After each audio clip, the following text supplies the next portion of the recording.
Does it chew? Okay. So we will be talking about the cannabinoids, the molecules, the active ingredients in this plant, and the endocannabinoids. This is the type of cannabinoids that our bodies make themselves. So this plant has been with our humankind since the beginning of our evolution. Some even say that we can thank exactly this plant that we evolved in the first place, because the human race is so self-destructive that without these molecules and without this plant, we would have probably already destroyed ourselves. But at this point, we have a situation where this plant is on one side the plant of evil, and on the other side we're discovering all its amazing potential, and it's a plant of amazing potentials. So we have these two extremes, and of course, as usually, the truth is somewhere in the middle. So right now, there are tons and tons of myths that circle around about the plant, about its active constituents, about the cannabinoids, about terpenes. Everyone we know already has some anecdotes to say about this plant and what it can do and what it can do. But facts are another story. So in order for someone to get accurate and non-biased information today about this plant and about cannabinoids, it is very important to forget about the myths, forget about that, and focus on scientifically sound facts and get it straight what this plant can do and what its active ingredients can do. And this is one of the reasons that early this year we founded an institute here in Slovenia. It's an international institute for cannabinoids called ICANA. And for some years now, we've been noticing a situation where it is very difficult to get really scientifically based information about this plant. And you have on one side the civil society that is full with myths and stories and everything, and the public sector that doesn't want to allow anything and is very repressive, especially in Slovenia. And then nothing in between. We noticed a few experts in Slovenia and in Europe that have a lot of knowledge, but they're working not connectedly. So the idea was to found an institute, to ground an institute that will connect these experts, that will be independent, that will be based on scientific facts, somewhere where patients and everyone that has any questions about hemp, cannabis, cannabinoids can get accurate information. This is why we connected experts from the different fields, from medicine, from agriculture, from chemistry, microbiology, biomedicine, just to get an interdisciplinary field where this plant and its active ingredients can be discussed properly.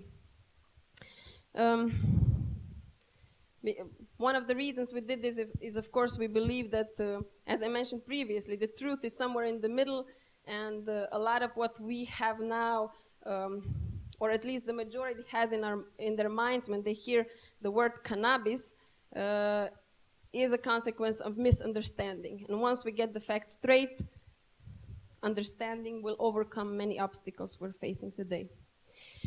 So this is the plant that we're talking about.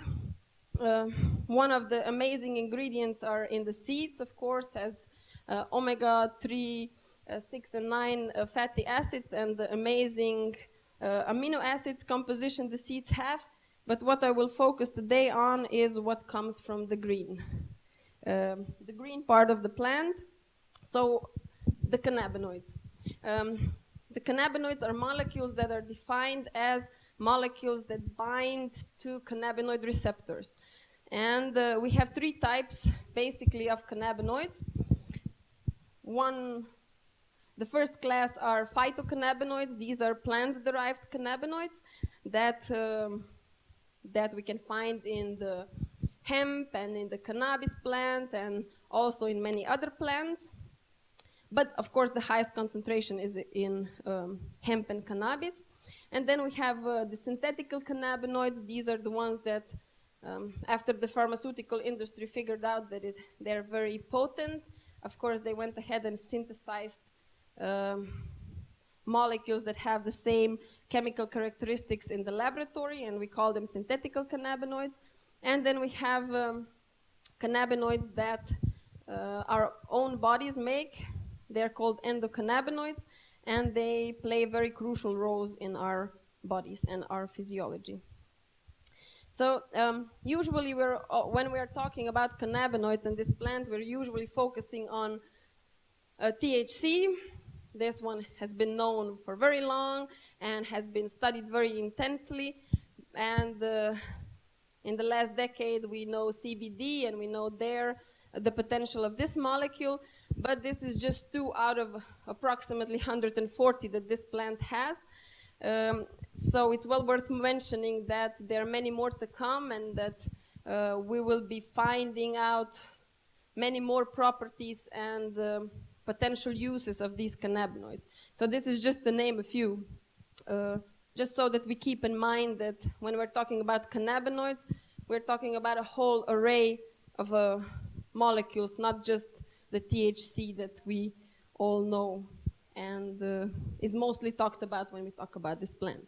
And this is just a structural image of a cannabinoid receptor. These are found in our bodies, and these are the receptors that these molecules activate.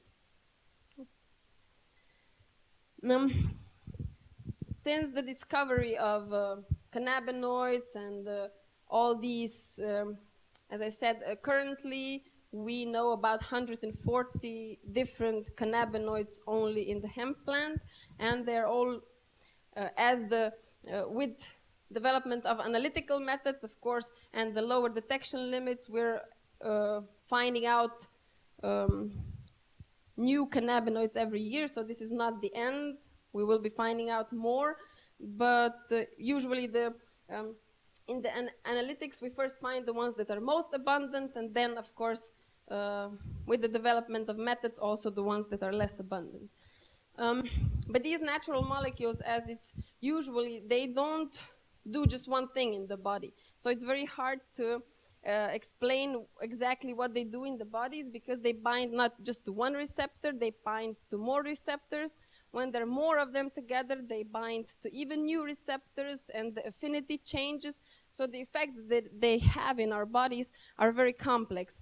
And also, the potential they have for different medical conditions, for different disorders, are also very, they're more complex. It's not just that you have this one molecule that will do this, and you have another molecule that will do something else, the way we are used to in pharmaceuticals, pharmaceutical industries.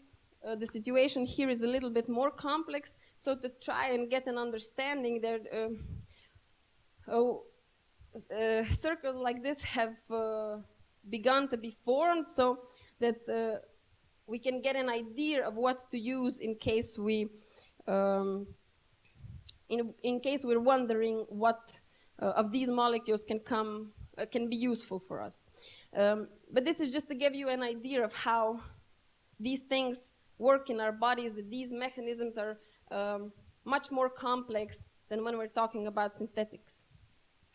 So I entitled this talk Endo Cannabinoids and Cannabinoids, and just to give you an idea of the class of chemical molecules we're talking about. So this is THC, the one we all know, and there's, of course, we have an analog in our bodies that our bodies, with their own innate wisdom, have a capacity to also produce molecules that are very similar to THC, and this molecule is called anandamide. When anandamide is produced in our bodies, it produces very similar physiological effects as THC. And similar, there's a situation with CBD. Our bodies also make an analog of CBD that is called 2-AG. and it also activates the same receptors as the CBD and produces a similar physiological response. Now, when we look at them like this, maybe they don't seem so terribly similar, but once, this is just because we're talking about a very plain.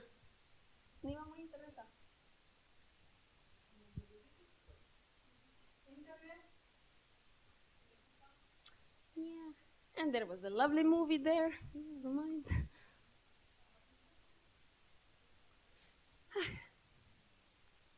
Nah, never mind. So once these molecules, they're this, of course, we see them in a 2D form. Once these molecules form a 3D structure, then they're much more similar, and we can see that anandamide and THC have a very similar 3D structure, and similarly 2AG and CBD have a very similar 3D structure. This is exactly why they then can activate exactly the same receptors, because they form receptors in our body. In our bodies, they function like Ks and K-holes, and they fit together three-dimensionally. So the reason they function in our bodies, it's the same with endocannabinoids and phytocannabinoids. They function in our bodies in a way that they bind to our cellular receptors. And of course, the closer we get to our bodies, the more complicated the situation gets. We have very, very many cells in our bodies, and every single one of the cells we have has cannabinoid receptors. This is one of the reasons, of course, that the role and the physiology of these molecules is very complex, because you can imagine that the effect that it's going to have once it binds to liver cells is very different than when it binds to brain cells, and it's very different when it binds to muscle cells and so forth.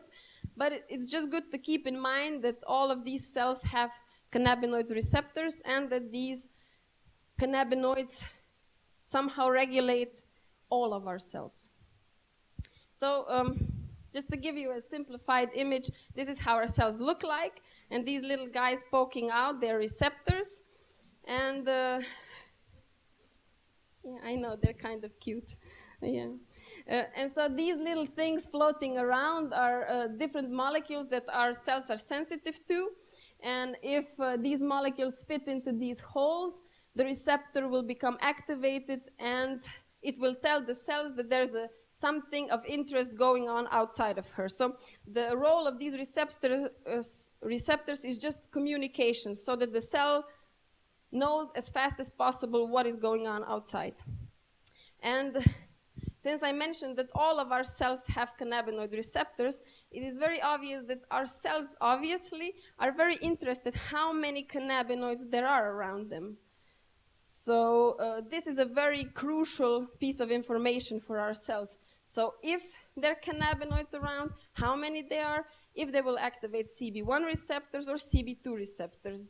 This information for cells is obviously of vital importance, since every single cell was bothered enough to produce receptors, because usually they don't do anything that is not absolutely vital and necessary for survival. So this was on the outside of the cell. Now if we take a look at inside of the cell, of course it gets even more complicated and even nicer. But this is just to give you an idea. So something happens outside of the cell, and this signal becomes translated into the nucleus, and the cell will respond. And the cell will respond to changes in the concentration of cannabinoids. It will respond to lack of cannabinoids. And the cell is in this dynamic conversation with its environment, and especially true when we're talking about cannabinoids. And we get even closer, it becomes even more complicated. This is just to give you an idea that what happens inside of the cell is very dynamic.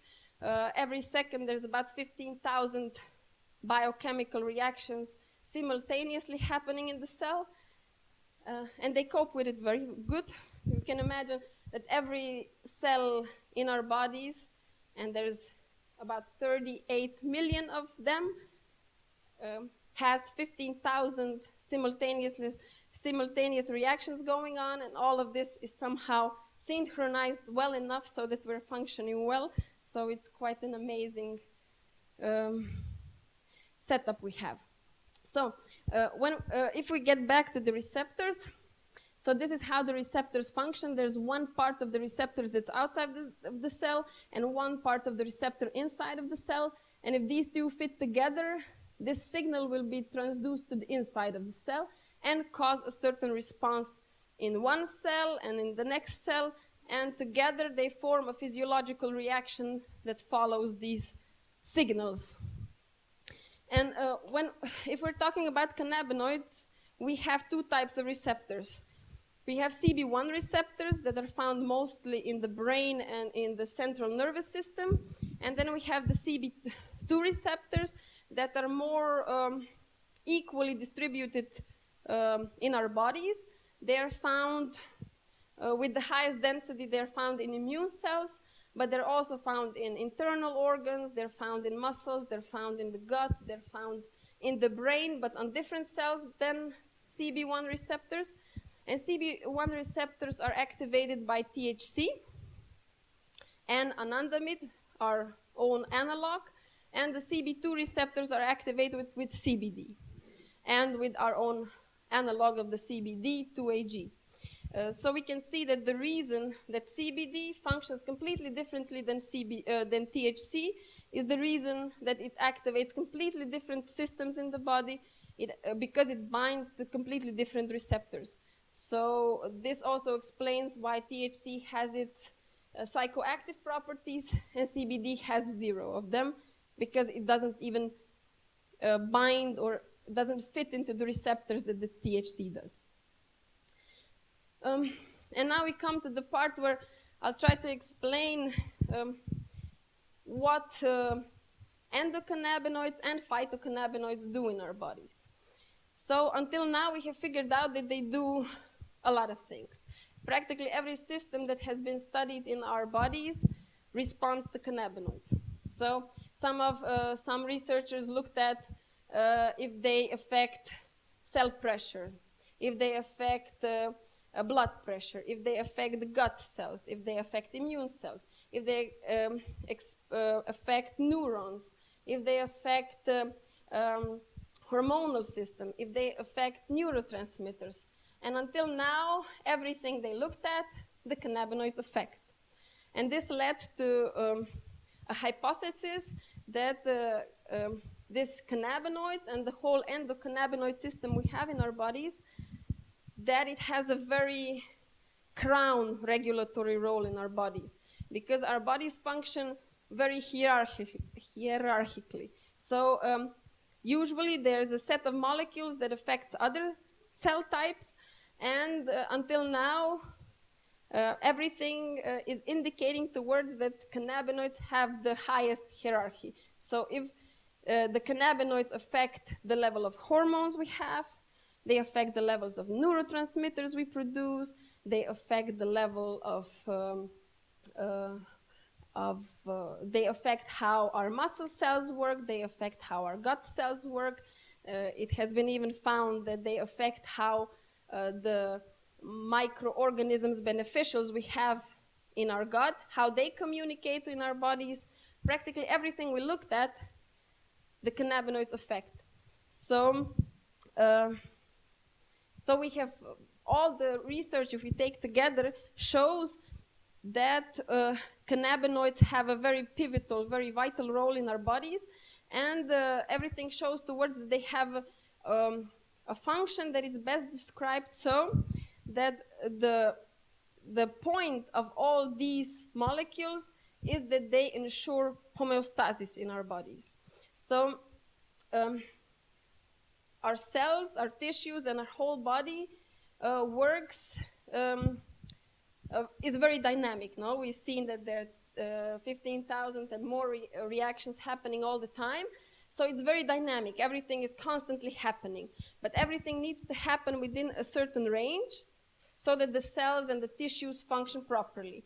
If anything goes out of these limits, out of these healthy balances, systems need to activate in our bodies that will bring, as soon as possible, our bodies, our physiology back into these limits.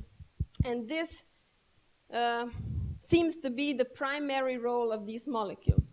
So regardless of what this stimuli is that throws us off balance, either this is temperature, is it pain, is it chemicals, is it microorganisms, whatever is throwing us off balance, these molecules will activate everything necessary in our bodies that our physiology and biochemistry gets into these healthy limits as soon as possible. This is why we call them molecules of homeostasis. This is also why I named this, my talk, the guardian molecules, because this is what guardians do. They make sure that whenever anything trespasses, everything is activated, that you get into safe limits as soon as possible. And this is especially true for cells and tissues, because you can imagine for a cell, it can be deadly if pH values inside of the cell fluctuates 0.2 units. This is deadly for a cell. So everything needs to happen very fast, and everything needs to happen within limits that cells and tissues can function normally. And this is what these molecules do. Regardless of what is threatening our physiology, our bodies, our cells, our tissues, these molecules fire up. So if we say it a bit more plastically, so if we have fever, no, our bodies will produce endocannabinoids, and the endocannabinoids will activate all the systems in the bodies, the immune cells that will look for viruses or bacteria. It will activate the brain centers in control of temperature regulation. It will do everything possible that we get this temperature back in the range. It's similar if we are exposed to toxins. Let's say, I don't know, we've eaten something that's really bad for us. Again, endocannabinoids, the body will notice that something is out of the balance, will produce endocannabinoids, and the endocannabinoids will make sure that all the systems in the body are activated so that these toxins are eliminated as fast as possible. And it's similar with all the stimuli that throws us off balance. And when there was a discovery on what all these cannabinoids and endocannabinoids do,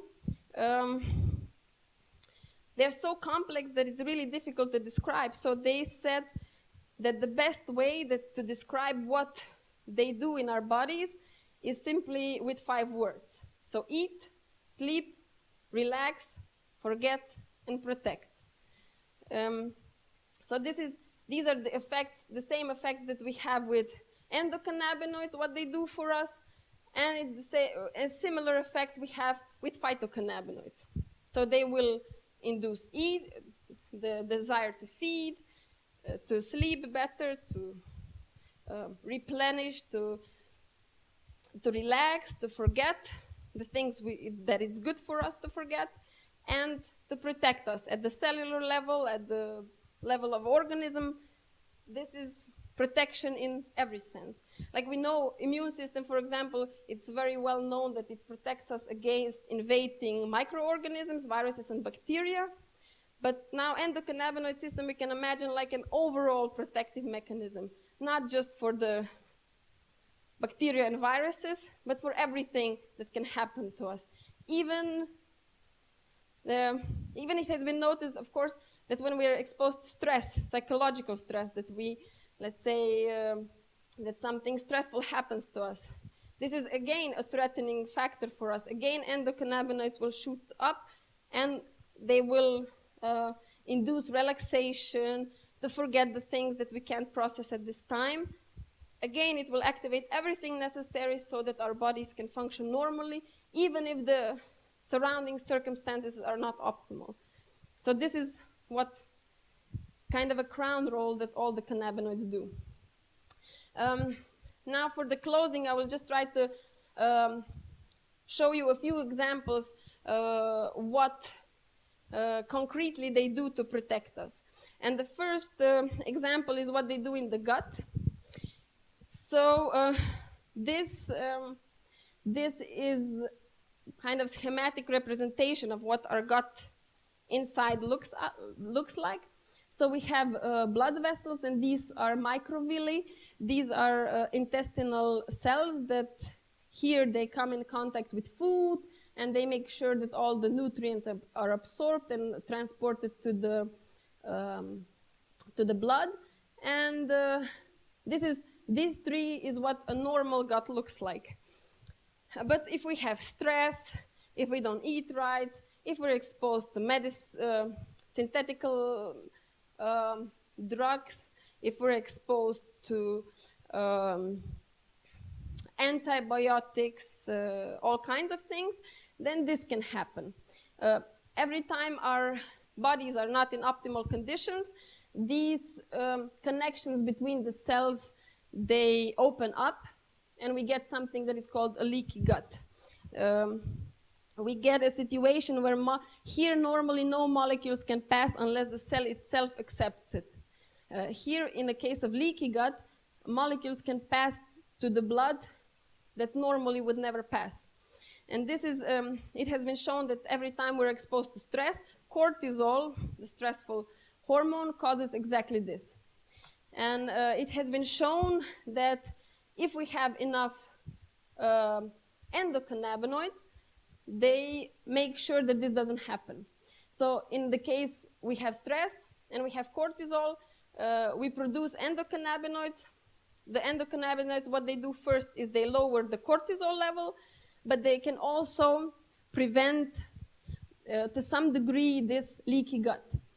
They actually induce the formation of proteins that connect these two cells, and it has been, the tests were done so that first they were tests on gut cells just with cortisol. These holes were formed very fast, and these holes stayed there very, very long. In case you had endocannabinoids, these holes were filled very fastly, and the gut actually healed very fast. This very fast means within 10 minutes. And the most fascinating thing was that if they added phytocannabinoids, this never even happened. So if people had enough phytocannabinoids in their bodies, the effects of stress and cortisol to their gut was completely eliminated. So it actually did the protective role. So it made sure that all the physiological responses to stress didn't even happen. The next example is the brain. We kind of need the brain, so it's good to know what happens there. So in the brain, the cannabinoids do a lot of things. They make sure that, they even found that they stimulate production of new neurons. They are neuroprotective to the neurons that we already have. Even in the case of physical damage, it was shown that if you have enough endo or phytocannabinoids, even physical damage doesn't cause as much damage. This was particularly of interest to contact sports. They found that in the sports where you have a lot of concussion, boxing, rugby, and so forth, if they had enough, the sports, the people that had a lot of cannabinoids, endocannabinoids, they were much more resistant to concussion. And then they tried and gave them phytocannabinoids, and they figured out that the ones that prior weren't very proof to concussion became very, even if they hit with their heads with the same force, they didn't have concussions and they didn't have physical damage to the brain. Since all of our population is aging very fast, and Alzheimer's and all these dementia symptoms are very, very frequent in old age. This is also a good example to show. It has been shown that cannabinoids have an extremely important role in information, progression, and all the elements of developing Alzheimer's disease. So this is what a healthy brain would look like. healthy neurons, and this is what an Alzheimer's, so a brain with dementia would look like. What is most characteristics are these amyloid plaques. They prevent that these cells communicate very well, and if these neuronal cells don't communicate, they die off. And it has been shown that cannabinoids not only prevent these plaques from forming, but they, even if the plaques are already formed, cannabinoids cause degradation of these to some extent. It depends on how far it's already progressed, but to some extent they can reduce plaques that have already been formed. And this is something that no current medicine for dementia can do. All of the currently known medicine for dementia, Alzheimer's, and so forth can only slow the progression, but this is the only molecule that has thus far been shown that can actually reduce the ones that have already been formed. So the next example of what they can do is our heart. We need that one too, usually. So this is what a normal heart looks like, and this is what a heart looks like after it had a heart stroke. It's ischemic heart, and it has been shown, of course, they did this test very on mice, and not very nice tests, of course. They gave them heart attacks, and they tested if the mice, just normal mice, and they gave them heart attack, and then it was similar as with humans. Half of them survived, half of them had very severe damage to the heart because of this slow blood flow and so forth. And then they gave mice cannabinoids, phytocannabinoids, synthetic cannabinoids, extracts and so forth. And they figured out that if they caused them the same intense stroke, that their heart was practically protected.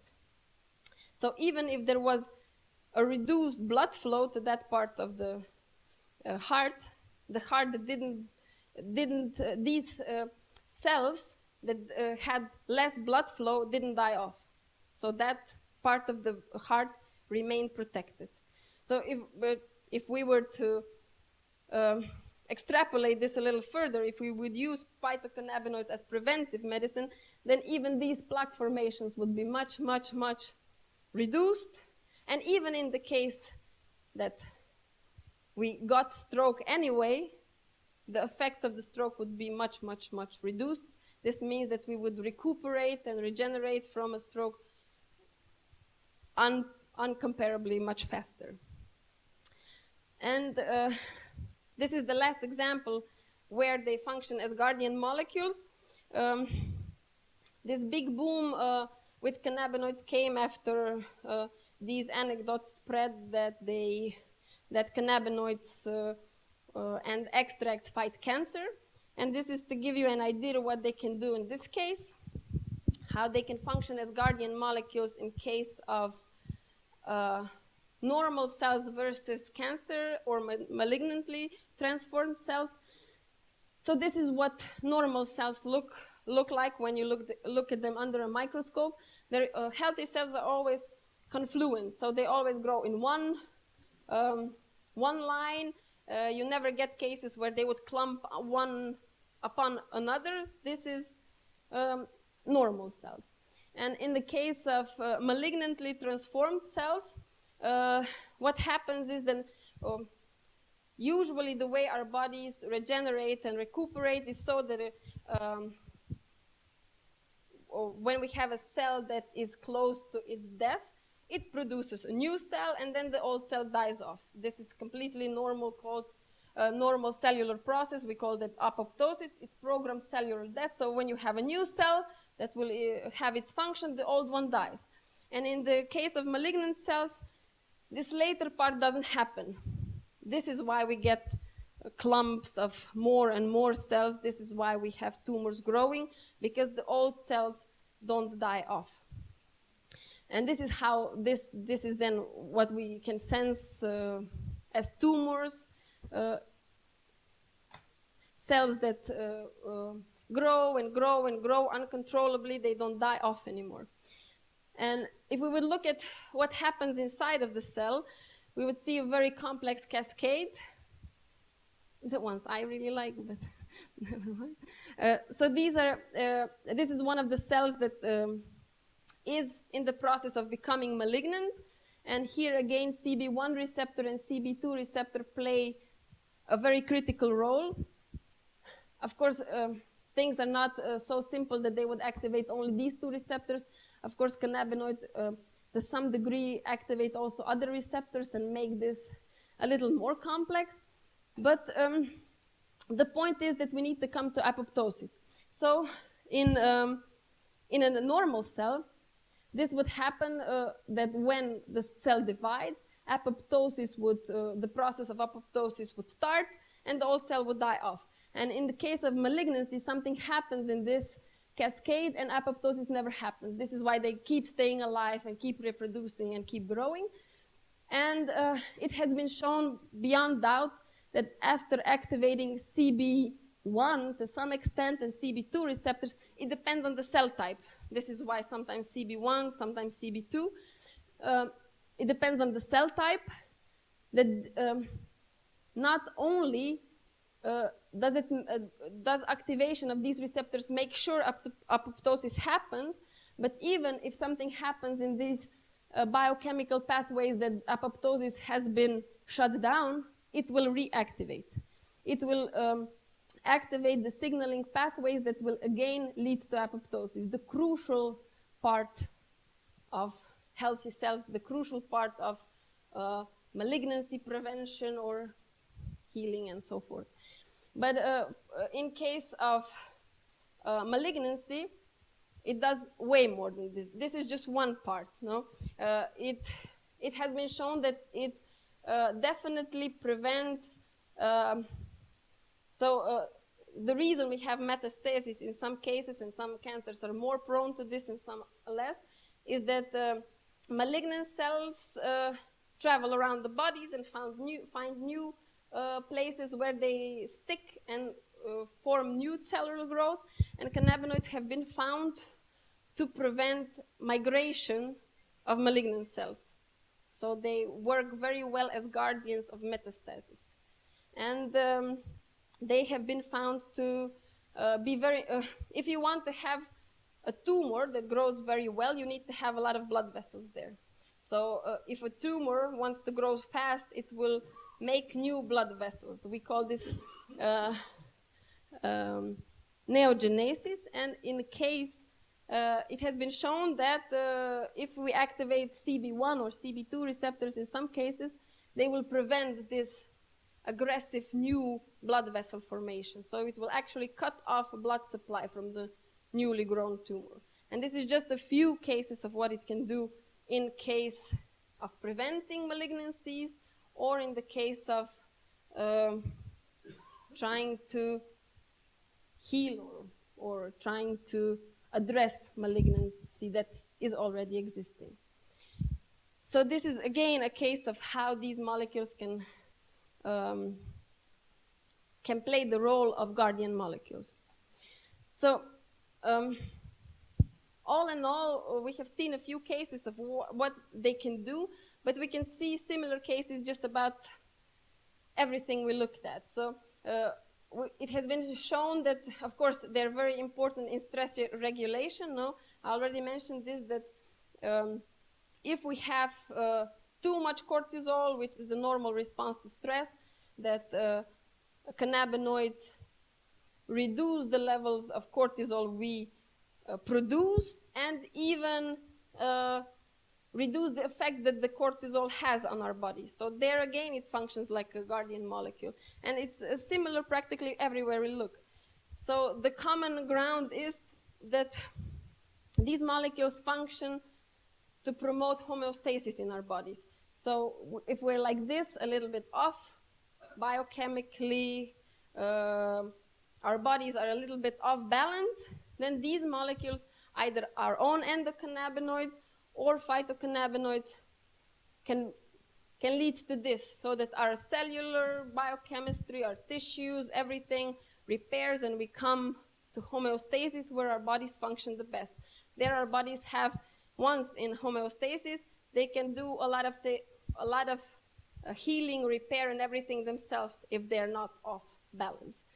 So this is kind of the crown role that they do, and this is why it is beyond doubt, we can call them guardian molecules. And in this case, it has been shown that either endocannabinoids, our own cannabinoids, do this, or phytocannabinoids. But in this case, the synthetical cannabinoids have not performed as well because the phytocannabinoids function. They bind in our bodies to more than one receptor, what is not true for synthetical cannabinoids. And one of the reasons that the plant-derived cannabinoids have a much greater role is because if we isolate them from the plant, we get, of course, not just one cannabinoid, we get 140 of them and more. We get all the terpenes, and everything combined together has a synergistic effect. And if we consider the role that it has, that it regulates and tries to bring our body into balance, it's not hard to imagine that when you get a symphony of molecules into our bodies, it will do the work much, much more efficiently than just one synthetic molecule. So this is how they work. Okay.